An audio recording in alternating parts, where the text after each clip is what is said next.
ರಾಯಚೂರು ಜಿಲ್ಲೆಯಲ್ಲಿ ಕಾಡ್ತಿದ್ದ ಬಿರು ಬಿಸಿಲಿಗೆ ವರುಣ ತಂಪೆರೆದಿದ್ದಾನೆ. ನಿನ್ನೆ ಸಾಯಂಕಾಲ ತಾಲೂಕಿನಾದ್ಯಂತ ಗುಡುಗು ಸಿಡಿಲು ಸಹಿತ ಬಿರುಗಾಳಿ ಮಳೆಯಾಗಿದೆ.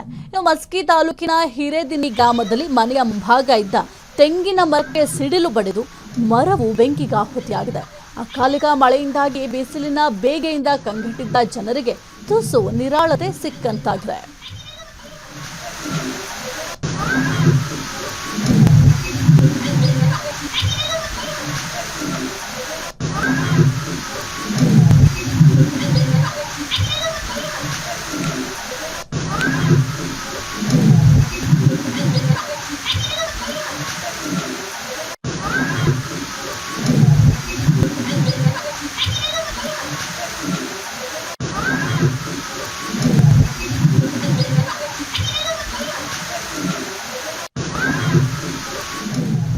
ರಾಯಚೂರು ಅಂದ್ರೆ ಮೊದಲೇ ಬಿಸಿಲು ಜಾಸ್ತಿ ಅಂತ ಹೇಳ್ತಾರೆ. ಅಂಥದ್ರಲ್ಲಿ ಈಗಿನ ಸಮಯದಲ್ಲಂತೂ ಅತಿ ಹೆಚ್ಚು ಬಿಸಿಲಿತ್ತು. ಆದ್ರೆ ವರುಣ ದೇವ ಈಗ ತಂಪೆರೆದಿದ್ದಾನೆ. ಆದ್ರೆ ನಿಜಕ್ಕೂ ಕೂಡ ಬಹಳ ಒಂದು ಆಘಾತಕಾರಿ ಸುದ್ದಿ ಏನು ಅಂತಂದ್ರೆ, ಆ ಒಂದು ಮರವನ್ನು ನೀವು ಗಮನಿಸ್ತಾ ಇರ್ಬೋದು. ತೆಂಗಿನ ಮರ ಏನಿದೆ ಅದಕ್ಕೆ ಗುಡುಗು ಮತ್ತೆ ಸಿಡಿಲು ಸಹಿತ ಬಿರುಗಾಳಿ ಮಳೆಯಾಗಿರೋದ್ರಿಂದ ಒಂದು ಸಿಡಿಲೇನಿದೆ ಆ ಒಂದು ಮರಕ್ಕೆ ತಾಗಿದೆ.